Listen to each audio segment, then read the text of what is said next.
Welcome back to Luminous Star Fables.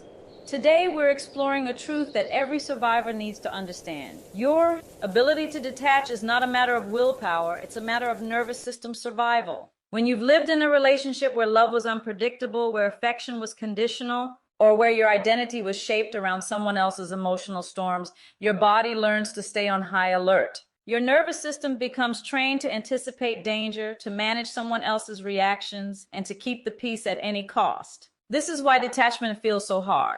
Your body isn't resisting the person, you're resisting the threat your nervous system believes will come if you pull away.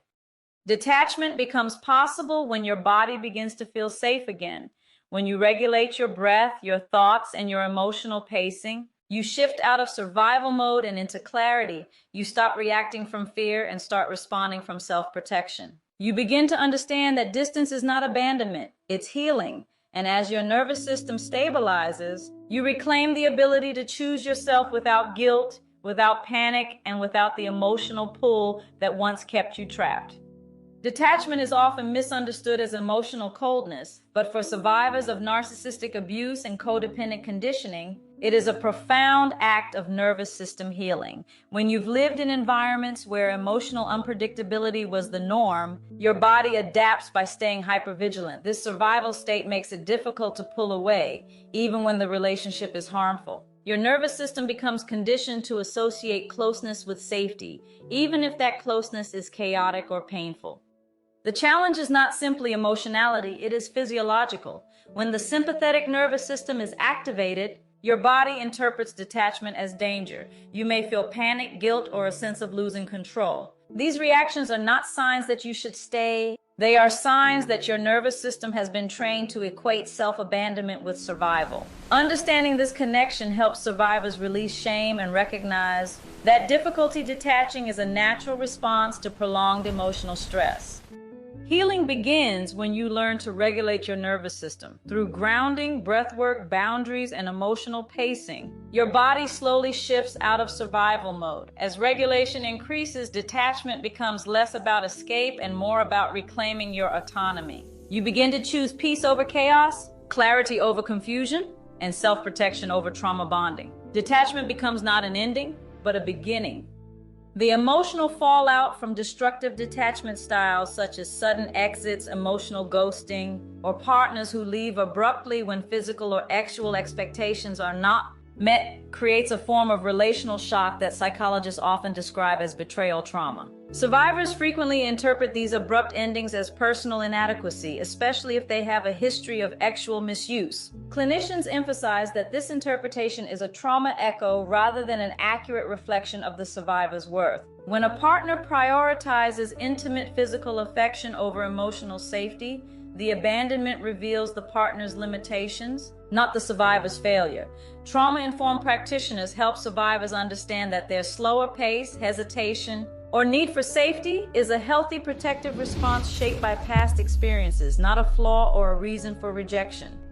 Mental health professionals often begin recovery by helping survivors reclaim their sense of identity. Destructive detachment can collapse a survivor's internal world, especially if they were emotionally invested or trauma bonded. Clinicians guide survivors in shifting from a relational we back to an empowered I, encouraging them to reconnect with hobbies, values, and personal goals that may have been suppressed during the relationship. This identity reconstruction helps counteract the internalized belief that the survivor was not enough, a belief that often forms when an ex-partner exits abruptly or without explanation.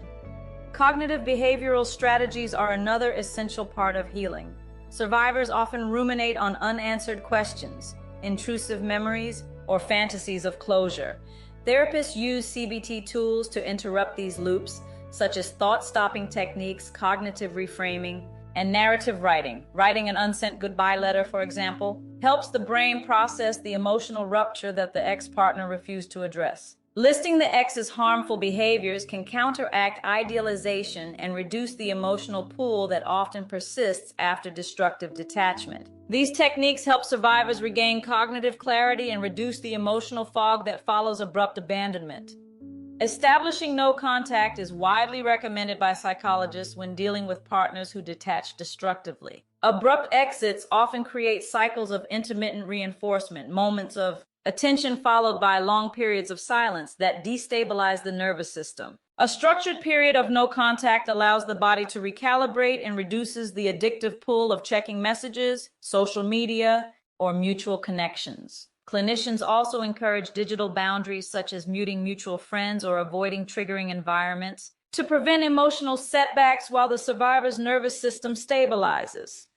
For survivors whose trauma history intersects with actual boundaries, specialized therapeutic support is often necessary. Modalities like EMDR help process the emotional shock of being abandoned for intimate reasons, while attachment-focused therapy helps survivors understand why they may have been drawn to partners with destructive detachment styles. Support groups offer community validation, reducing the isolation and shame that often follow these experiences. Practitioners emphasize that survivors deserve partners who respect pacing, honor boundaries, and prioritize emotional safety over. Because trauma affects both mind and body, somatic regulation is a crucial part of recovery. Abrupt detachment can activate the amygdala, triggering symptoms such as insomnia, anxiety, or physical tension.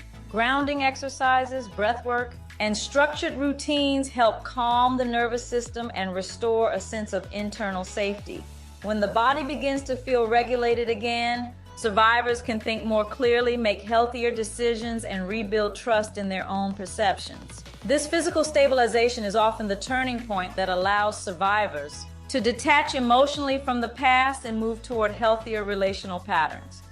Healing from destructive detachment is not about forgetting the past, but about understanding it through a trauma-informed lens. Survivors learn that their reactions were shaped by their nervous system, their history, and their need for safety, not by personal inadequacy. With therapeutic support, emotional regulation, and intentional boundaries, survivors can rebuild their sense of self, develop healthier attachment patterns, and choose partners who honor their humanity rather than exploit their vulnerability.